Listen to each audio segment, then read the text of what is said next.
At the age of about 13, I started stealing. At 15, I was put in detention centre. At 19, I was in prison again. Came out of there very angry and very bitter and thought what you want out of this world you have to take because no one gives you anything. Met some guys who seemed to have everything. You know, they walked into a club and everyone stopped.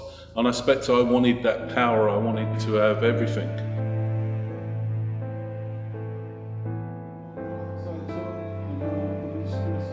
At 27, I had everything the world says makes you happy. More money than I could ever spend, sports cars, all the girls that you needed.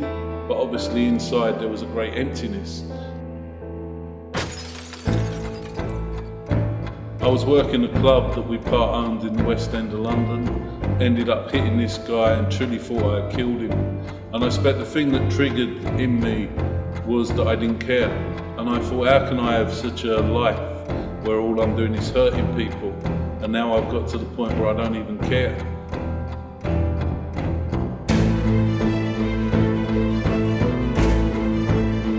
I came in this normal night and I became aware of a voice speaking to me in my heart, and I knew that voice to be God.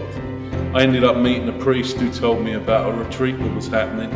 I ended up going on this retreat, and at that retreat I did something which I never thought I'd do. I went to confession for the first time in my life. And I knew in my heart that I was forgiven, because that sin had killed me, but that confession had brought me back to life. When I went to confession for that first time, I cried for 3 days. I could not stop crying because God's mercy touched my heart so deeply. And it was almost like being born again, you know. I went to confession and I didn't realise how the sin that I had committed was killing me inside.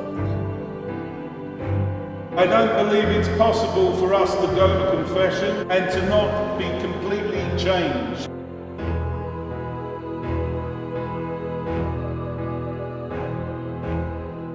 And also I think the media is something that very much glamorises gangsterism and that whole scene. And so young people see that and they're almost glamorised by it, and then I can break that illusion that there's anything there except pain and misery and hurt.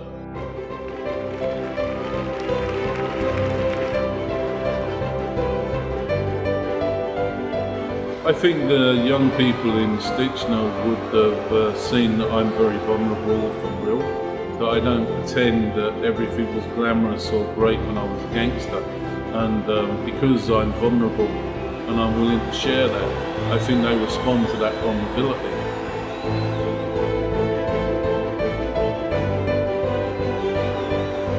Every one of us can change people's lives. Burn for Christ and burn brightly, and never be afraid, for the darkness can never overtake the light. You are the light of Christ, and the more you open your heart to Christ, the more brightly you will burn.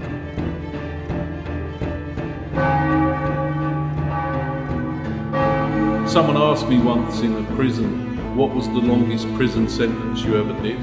And I said 27 years without God. It's a death sentence.